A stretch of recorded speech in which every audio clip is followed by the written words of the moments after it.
예수님이 구하라, 찾으라, 두드려라 해서 오늘 이 밤에 믿음의 기도드리러 나오신 줄 믿습니다. 우리가 천국 문을 두드리면 하나님 열어주시고 우리에게 꼭 응답해 주십니다. 그런데 오늘은 우리가 영적인 것을 구하는 기도를 좀 올려드렸으면 좋겠다 하는 마음이 들었습니다. 그래서 오늘 설교의 제목이 무엇이죠? 같이 읽어볼까요? 영적 분별력을 주옵소서, 신령한 지혜를 주시옵소서라는 그러한 제목으로 말씀을 전하려고 합니다. 세상에도 존경받는 사람들이 있죠. 특별히 여러 가지 조건들로 존경을 하기도 합니다. 어떤 지위를 보고 아니면 어떤 부유함을 보고 어떤 사회적인 영향력을 보고 그렇게 존경을 하기도 합니다. 그런데 특별히 분별력이 있는 사람이 참 존경을 많이 받아요. 내가 나서야 될 때, 한 걸음 물러서야 될 때를 아는 사람, 또 내가 할 말, 또 하지 말아야 될 말을 잘 분별해서 할 줄 아는 사람, 또 어떤 사람과는 잘 어울려야 하고 또 어떤 사람을 멀리 해야 하라는 그런 분별력이 있는 사람 말이죠. 그런데 한 차원 더 높은 분별력이 있습니다. 그건 바로 영적인 분별력이라는 거예요. 이런 영적인 분별력이 있을 때에 교회에서도 존경받고 가정에서도 존경받고 또 사회 직장 생활 속에서도 존경받는 그러한 인물이 될 수 있습니다. 영적인 분별력이 있다는 것이 도대체 무엇일까요? 우리가 그냥 흔히 생각하면은 신앙 좋은 사람이 영적인 분별력이 있는 사람이지라고 그렇게 생각하기 쉽지만 꼭 그렇다고 말하기는 좀 어려운 것도 있어요. 왜냐하면 성경의 인물들을 보면 또 그렇지 않은 경우들도 있거든요. 신앙이 좋다라고 얘기할 때 우린 저 사람은 예배를 꼬박꼬박 잘 드려, 기도를 얼마나 뜨겁게 하는지 몰라, 사역도 많이 하고 하나님 앞에 간절히 기도하고 참 저 사람의 신앙은 정말 대단해, 이렇게 평가를 받는데도 불구하고 영적인 분별력이 별로네 라고 그렇게 느껴지는 사람도 있을 수 있어요. 그래서 신앙생활 잘한다 하고 영적 분별력이 탁월하다라는 것이 꼭 이렇게 맞는 것은 아니다라는 얘기예요. 세상의 분별력과 영적인 분별력 무슨 차이가 있을까요? 세상의 분별력과 영적인 분별력의 아주 근본적인 차이는 뭐냐면은 성령 받았는가에 따라서 달라진다는 거죠. 우리 12절 말씀을 같이 읽어보겠습니다. 시작. 우리가 세상의 영을 받지 아니하고 오직 하나님으로부터 온 영을 받았으니 이는 우리로 하여금 하나님께서 우리에게 은혜로 주신 것들을 알게 하려 하심이라. 아멘. 하나님으로부터 온 영을 받았다라고 그렇게 표현을 해요. 하나님의 영을 받은 사람들은 이 세상을 하나님이 주시는 시각으로 하나님의 마음으로 읽게 되고 우리의 삶의 모습들도 그렇게 바라보게 됩니다. 그래서 하나님이 우리에게 은혜를 베푸셨을 때 그 은혜가 은혜인 줄 알아요. 그리고 그것을 감사할 줄 알아요. 근데 세상의 사람들은 하나님 베푸시는 은혜나 하나님 베푸시는 감사의 조건들을 그냥 내가 탁월해서 아니면 운이 좋아서 이렇게 생각을 하죠. 신앙생활 하는 사람 가운데도 이 영적인 분별력이나 어떤 하나님의 영이 주시는 지혜를 알지 못하는 사람은 똑같아요. 내가 잘해서, 운이 좋아서 그렇게 표현을 하고요. 그렇기 때문에 하나님이 나에게 주신 것이 분명한데도 불구하고 하나님을 위해서 사용할 줄도 모르고 그냥 나 즐기는 데 사용하다가 끝나는 인생을 살기도 합니다. 마귀가 우리가 분별력 갖는 걸 굉장히 싫어해요.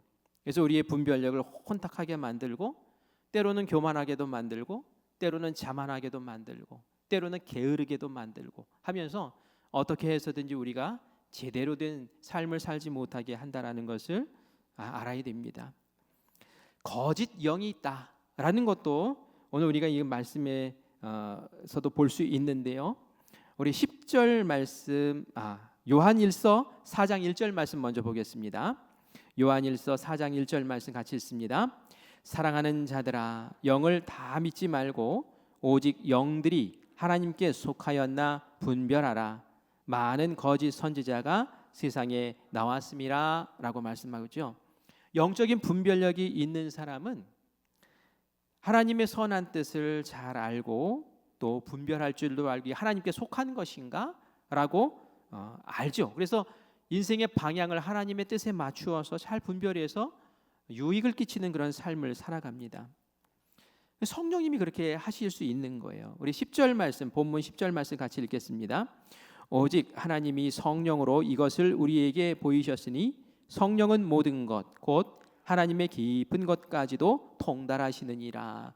성령님은 하나님의 깊은 것까지도, 하나님의 그 마음까지도, 하나님의 계획까지도 잘 이렇게 통달해서 그것으로 우리의 인생을 나아갈 수 있도록 해준다는 거예요. 반대로 영적인 분별력이 부족한 사람, 하나님의 영이 답답한 사람, 하나님의 영이 자리하지 못한 사람, 그 사람들은 하나님의 깊은 뜻을 알 수 없기 때문에 나의 생각, 나의 상식, 나의 열정으로 밀어붙이다가 엄청난 해를 겪게 되는 경우가 있습니다.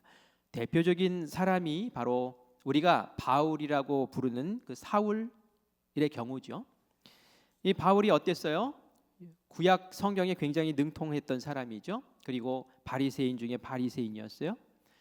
하나님을 정말 열심히 믿고 충성했던 열정의 사람이에요. 그런데 이 사람이 예수님 그리고 예수님 믿는 사람들을 이단으로 보고 교회 핍박하고 잡아넣고 죽이는 일에 굉장히 열심을 냈습니다. 왜 그랬습니까? 영적인 분별력이 없어서 그랬던 거죠. 영적인 분별력이 없으니까 하나님의 뜻이 무엇인지 모르고 하나님의 뜻과는 정반대를 그냥 목숨 걸고 하는 거예요. 그렇게 열심을 내는 거예요. 러시아와 우크라이나 사이에 전쟁이 있어서 가끔 뉴스가 나오는데 보면은 한 번은 러시아가 드론이라는 거 있죠. 하늘로 날아다니는데 사람이 타지 않고, 그죠? 무선으로 조정을 하든지 뭐 자동으로 조정을 해서 적진에 가가지고 확 떨어져가지고 폭발해 버리는 그런 드론이라는 게 있더라고요. 근데 러시아가 드론을 왕창 날렸어요. 몇백 개를 날렸어요. 그때 우크라이나에서는 또 그걸 격추시키려고 또 확 포를 쏘고 미사일을 쏘고 그랬는데 다 처리를 할 수가 없는 상황이었어요. 그런데 신기한 일이 벌어졌어요.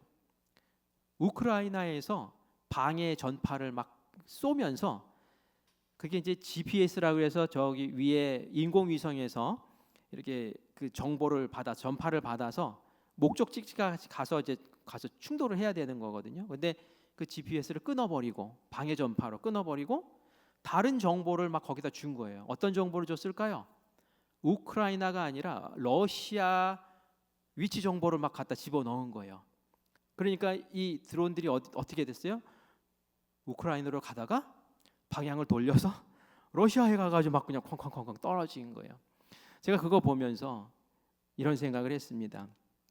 분별력이 흐트러지면 꼭 이런 꼴 난다라는 그런 생각이 들더라는 거예요.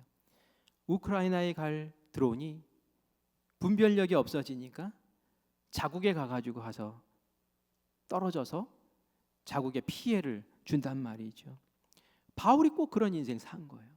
하나님 사랑한다고, 하나님 위해서 열정을 다하겠다고, 하나님 위해서 목숨을 다하겠다고 했는데 영적인 분별력이 없으니까 어떻게 돼요? 하나님이 가장 싫어하는 일을 골라서 하고 있는 거예요. 하나님 마음 아프게 하는 일만 골라서 하고 있는 거예요. 감사하게도 예수님이 직접 바울을 찾아가시죠. 그리고 바울을 만나 주시죠. 직접 말씀하시죠. 바울이 기겁을 합니다. 내가 도대체 지금 무슨 일을 한 것인가?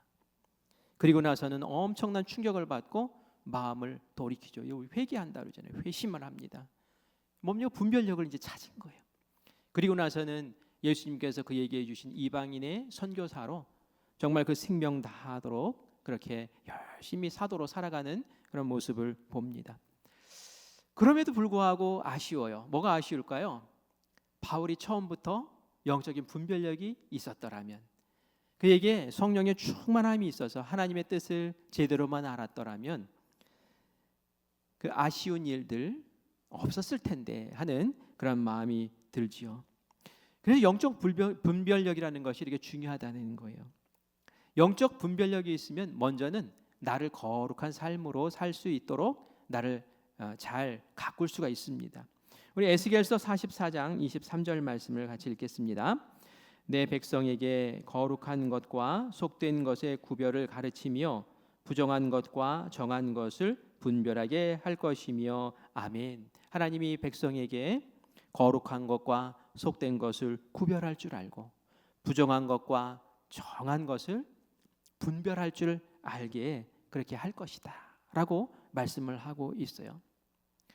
아무리 교회에서 방언을 하고 신유의 은사가 있고 성경을 많이 읽고 기도를 막 청산유수처럼 그렇게 한다 하더라도 세상에 나가서 사기치고 거짓말하고 컨닝하고 성적으로 문란하고 돈 문제, 여자 문제 이렇게 일으키는 사람, 그 사람이 영적인 분별력이 있는 사람인가요? 그렇지 않죠. 하나님이 무엇을 거룩하게 생각하고 뭘 부정하게 생각하고 무엇을 깨끗하게 생각하는지 분별하고 그 뜻대로 사는 사람이 정말 영적인 분별력이 있는 사람이죠. 그래서 영적인 분별력이 있는 사람은 세상에서 함부로 하지 않습니다. 세상에 나아가서도, 교회에서는 물론이고 세상에 나아가서도 그 삶이 반듯반듯한 거예요.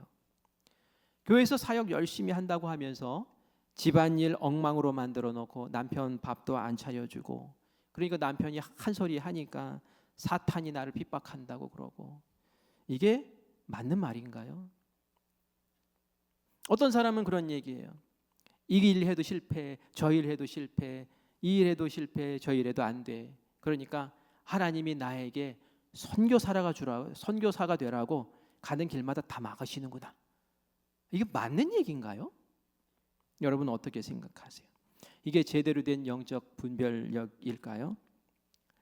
다니엘은 어떤 사람이었습니까? 다니엘은 하나님이 주신 능력으로 왕의 꿈을 해석을 하고 그리고 지혜로 나라를 잘 다스렸던 사람이에요. 그는 그 제국의 일을 맡아서 충성스럽게 잘 감당을 했어요. 왕이 이 다니엘을 너무너무 총애하고, 그리고 왕은 놀고 이 다니엘에게 나라의 모든 일을 맡겨놓고도 마음이 편할 수 있는 사람, 하나님 앞에서도 신령하고 세상 일에 있어서도 아주 탁월한 능력을 드러내는 그런 사람, 그런 사람이 정말 영적 분별력이 있는 사람이라는 거예요. 영적 분별력이 있으면 말이죠, 내 삶도 반듯한 거예요. 내 삶도 바른 거예요. 그래서 교회에 나가면은 그냥 막 사는 것이 아니라 교회에 있어서나 교회 바깥에 있어서나 영적 분별력이 있는 사람은 나를 거룩하게 그렇게 삶의 자리에서 세워나갈 수 있게 되는 것이니 영적 분별력이야말로 얼마나 소중한 일이겠습니까? 영적 분별력이 있는 사람은 사람을 구별해서 사귀입니다. 사람을 구별해서 사귀어야 돼요. 처음에 좋은 사람인 줄 알았다가 나중에 나를 정말 아프게 하는 사람이 있죠. 영적 분별력이 없어서 잘못 사귄 거예요. 처음에는 변변치 못해 보였는데 사람이 지나면 지날수록 와, 진국이야. 잘 사귄 겁니다. 시편 1편 1절 말씀 같이 읽겠습니다. 시작.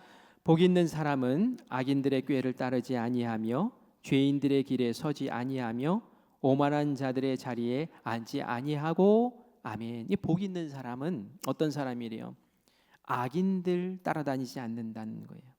오만한 사람과 함께 어울리지 않는다는 거예요. 인생길에서 어떤 사람과 함께 갈까 이게 잘 분별하는 것이 복된 사람이라는 거예요. 지금 좋아 보이지만 가다가 망하는 길 함께 걷고 지옥에 가면 얼마나 속상한 일이겠습니까? 어리석은 사람은 어리석은 사람과 함께 사업하다가 어려움 겪게 되고요. 어리석은 사람은 또 어리석은 사람 만나서 결혼에 있어서도 어려움 겪게 되고요. 어리석은 사람은 또 좋지 못한 목회자 만나서 또 신앙이 또 어려워지기도 하고요. 좋은 사람, 정말 영적인 분별력이 있는 사람은 좋은 신앙의 친구들을 잘 사귀고 잘 만나고 잘 분별해서, 그래서 나의 신앙의 여정이 든든하고 아름답게 세워질 줄 믿습니다. 그래서 영적인 분별력이 얼마나 중요한지 지금 제가 계속 얘기하고 있는 거예요. 영적인 분별력이 있어야 된다는 거예요. 말라기서 3장 18절 말씀 같이 읽겠습니다. 시작. 그때에 너희가 돌아와서 의인과 악인을 분별하고 하나님을 섬기는 자와 섬기지 아니하는 자를 분별하리라. 아멘. 여기도 보니까 분별에 대한 얘기가 나와요. 분별. 보니까 악인과 의인과 악인 분별하고 하나님을 섬기는 자와 섬기지 않는 자 이렇게 분별해야 한다라고 얘기하고 있죠. 하나님을 섬기는 사람 안에서도 의인과 악인이 섞여 있어요. 잘 분별해야 돼요. 예수님과 예수님의 제자들, 예수님이 12제자들을 거느리고 있었는데도 불구하고 그 가운데 예수님 배신하는 사람이 나와요. 그렇죠? 가룟 유다. 회개를 담당했어요. 그만큼 예수님 신뢰했던 사람이고요. 똘똘했던 사람이고요. 아주 논리적인 지혜 있는 사람이었기 때문에 맡겼던 거예요. 그런데 결국은 어떻게 합니까? 예수님 배신하죠. 그리고 돈도 훔쳐요. 예수님이 여러 번 회개할 기회를 주셨는데도 끝까지 회개하지 않아요. 마귀에게 마음을 빼앗기고 결국은 예수님을 팔아 넘겨버립니다. 나중에 후회하죠. 성령에 가까운 사람인지 이렇게 마귀에게 마음을 빼앗긴 사람인지 분별할 줄 알아야 돼요. 여러분들은 어떻습니까? 사람 그냥 막 사깁니까? 겉모습 보고 사깁니까? 아니면 인물 보고 사깁니까? 그러면 안 돼요. 우리가 영적 분별력이 있으면은 그 사람이 하나님께 속해 있는지, 하나님의 영이 있는지, 그 사람의 입술에 나오는 말과 행실들과 태도들을 보면서 이 사람이 정말 하나님 영으로 사로잡힌 사람인지 분별하고 그런 사람들을 깊이 사귀어야 되는 거죠. 사무엘 선지자도 영적인 지도자인데도 불구하고 잠깐 실수한 적이 있었어요. 분별력을 잃은 적이 있었어요. 언제였냐면은 하나님이 사울 왕에게 실망하고 다윗을 이제 차기 왕으로 세우려고 사무엘에게 기름 부으라고 그러셨죠.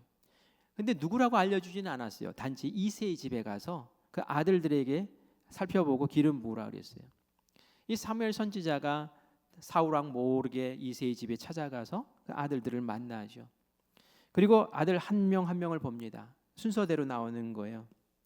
처음 나온 장남 엘리압을 딱 보는 순간 촉이 탁 와요. 무슨 촉이에요? 왕이다. 이 왕감이다. 인물이 준수하고 어깨도 딱 벌어지고 키도 크고 딱 왕이다. 왕이네 왕. 이런 생각이 들었던 거죠. 그래서 기름을 붓고 싶었어요. 그런데 하나님이 그 마음에 사무엘의 마음을 들여다보시고는 아니야. 너는 왜 용모만 보냐?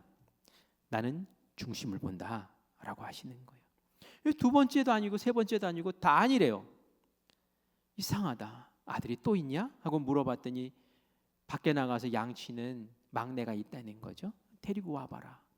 땀 뻘뻘 흘리면서 작업복으로 그렇게 헐레벌떡 들어온 다윗을 보는 순간 하나님께서 말씀하시죠. 이 녀석이라고. 하나님은 중심을 보신다고. 하마터면 실수할 뻔했어요. 왜요? 용모 보고. 하나님은 중심 보시고. 영적인 분별력이 있는 사람은 그 중심을 보는 거예요. 그 속 사람을 들여다보고 그 사람이 하나님께 속한 사람인지, 하나님을 얼마나 뜨겁게 사랑하는 사람인지. 그러려면 우리에게 성령이 충만해야 돼요. 성령의 눈으로 보아야 하기 때문에 그렇죠. 그래서 오늘 우리가 밤에 기도할 때, 오늘 이 밤에 기도할 때 하나님 저에게 영적인 분별력을 주시는데 성령으로 충만하게 하셔서 내 영의 눈이 열려서 사람을 볼 때에 그 속까지도 들여다볼 수 있는 영적인 분별력이 있게 해 주시옵소서. 그렇게 기도하시기를 간절히 바랍니다. 세상 살면서 사람 만나는 게 얼마나 중요해요. 그래서 우리가 사람 만나는, 좋은 사람 만나는 복 달라고 그렇게 기도하지 않습니까? 영적인 분별력 필요한 거죠. 사무엘과 달리 요나단은 굉장히 영적인 분별력이 있었던 사람 같아요. 왜냐하면은 다윗이 골리앗을 때려잡고 그리고 다윗이 승리를 했을 때에 사람들이 다 좋아했지만 뭐 사울도 좋아하고 다윗도 요나단도 좋아했죠. 그런데 이내 그게 분위기가 바뀌잖아요. 어떻게 바뀌어요? 사울 왕이 어떻게 해서든지 다윗을 죽이려고 하죠. 저 녀석이 내 왕위를 찬탈할 거야. 우리 아들 왕위 계승을 못 받으면 어떡하지? 어떻게 해서든지 다윗 죽여야지. 저 인기가 많아서 안 되겠어라고 할 때 그런 우려를 들으면서도 이 요나단은 어떻게 합니까? 끝까지 다윗 붙잡아요. 다윗을 사랑해요. 왜요? 다윗은 하나님의 사람이고 하나님이 사랑하는 사람이고 다윗은 하나님만 사랑하는 사람이기 때문에 이 사람은 내가 놓칠 수 없는 사람이다라는 거예요. 설령 내가 왕이 안 되더라도 다윗이 왕이 되더라도 나는 다윗을 놓칠 수 없다는 거죠. 그래서 다윗을 위해서 최선을 다해서 다윗을 살리기 위해서 애썼던 것이 요나단이었죠. 나중에 사울왕과 요나단은 전쟁에서 죽습니다. 하지만 다윗은 어떻게 합니까? 이 요나단과의 사랑의 관계 때문에 그 요나단의 후손을 잘 지켜서 결국은 베냐민 지파, 베냐민 가문을 쭉 유지시켜주는 그런 일들을 하는 것을 보게 됩니다. 영적인 분별력이 있어야 된다는 거예요. 어떻게 하면 영적인 분별력을 가지게 될까요? 먼저는 내 영적인 상태를 잘 아셔야 돼요. 나는 영적인 분별력 없어도 돼. 나는 이미 있어. 나는 뭐 이미 상식이 있고 나는 이미 오랜 경험이 있고 내가 지금 산 날이 얼마인데? 아니에요. 겸손하셔야죠. 착각하시면 안 되죠. 우리가 그리스도인이 되는 순간부터 하나님 앞에 서는 날까지 우리는 계속 성숙하고 성장하고 성화되는 길을 계속 걸어야 되는 거예요. 내가 뭐 좀 가지고 있다고 그 자랑하면은 그 순간 무너지는 거예요.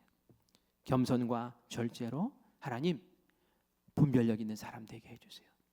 그래서 어떤 일들이 벌어졌을 때에 눈에 보이는 겉모습만 보는 것이 아니라 그 배후에 있는 사람의 생각과 그 마음까지도 읽게 해주셔서 하나님 영의 분별력으로 그것을 평화롭게 상처받지 않게 잘 해결할 수 있도록 주님 도와주세요.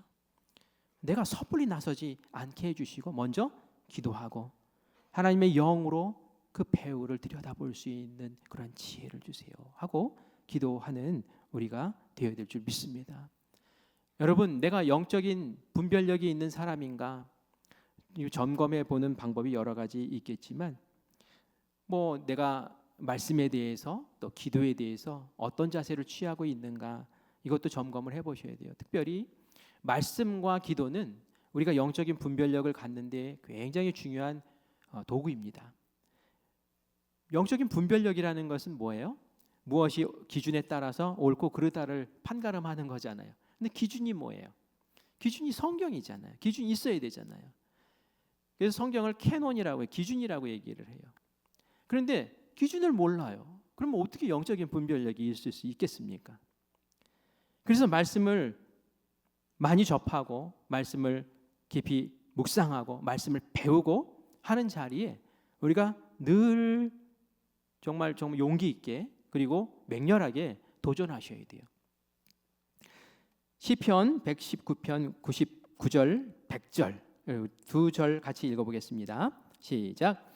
내가 주의 증거들을 늘 읊조림으로 나의 명철함이 나의 모든 스승보다 나음에 주의 법도를 지킴으로 나의 명철함이 노인보다 나으니라.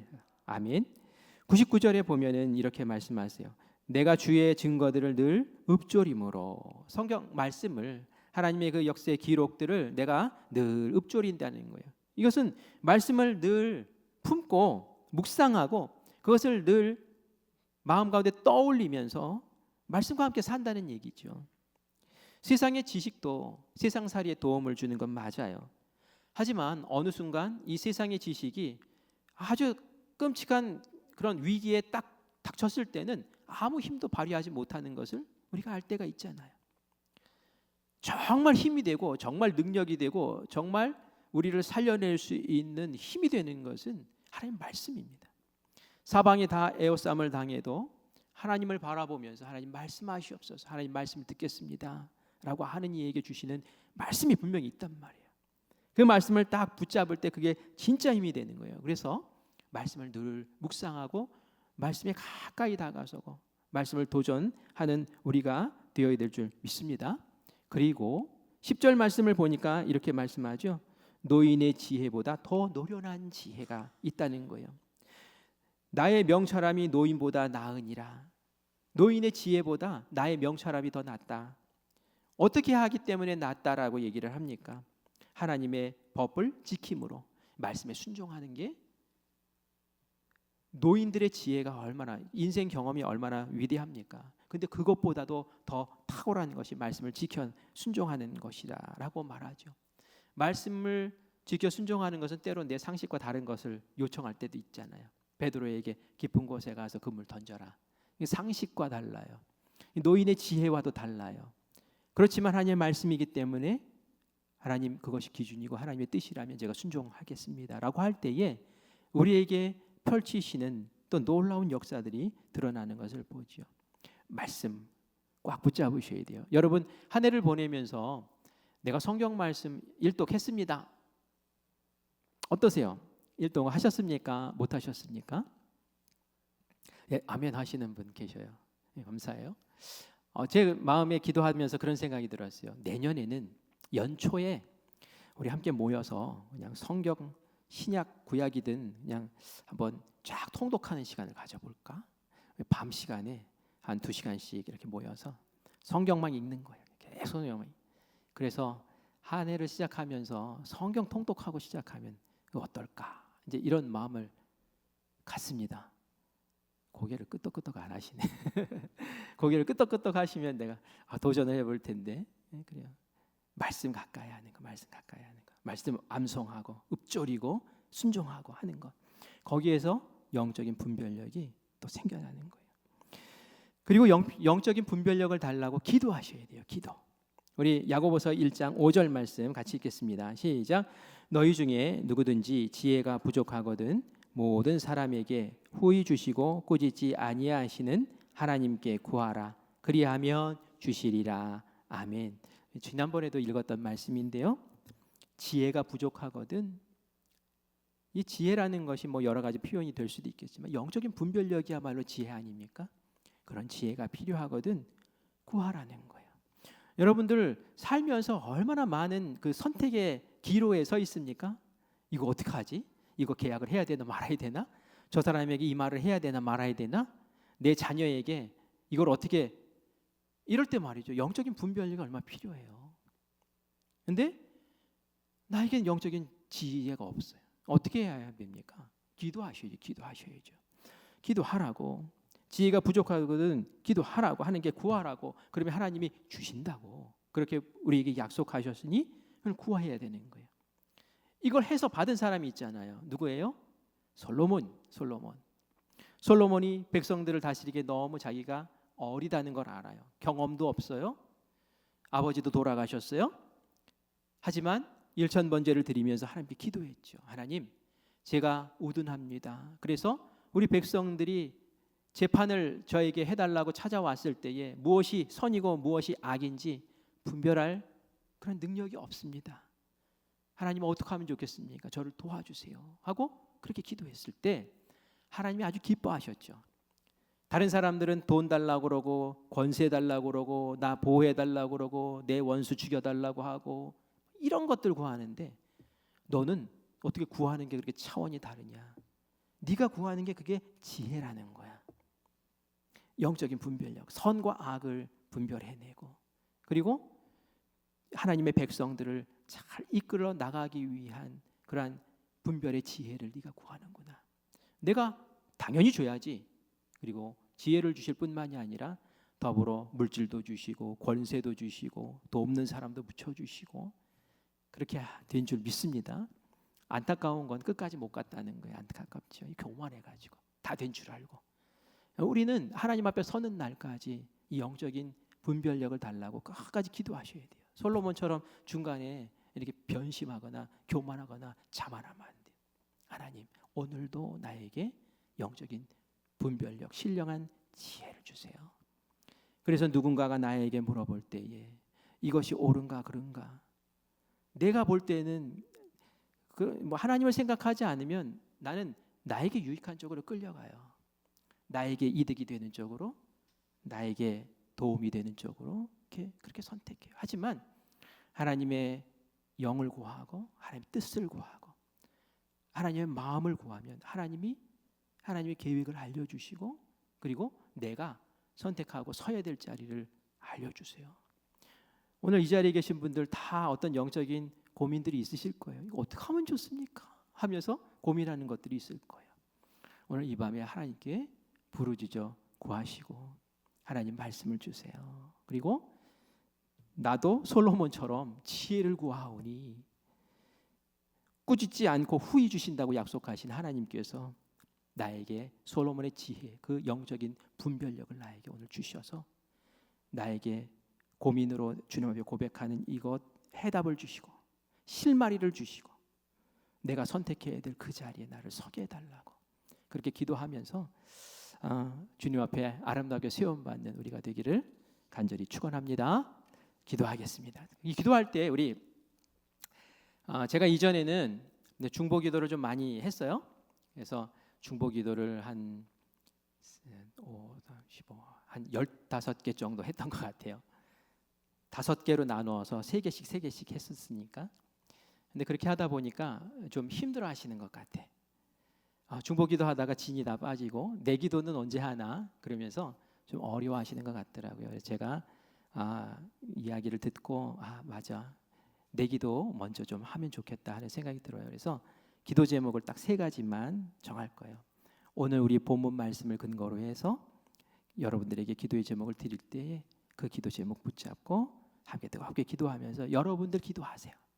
하늘문을 여시고 내 기도를 이끌어 달라고 뜨겁게 기도하면서 오늘 이 밤에 해결받고 돌아가시는 여러분들 되기를 간절히 바랍니다.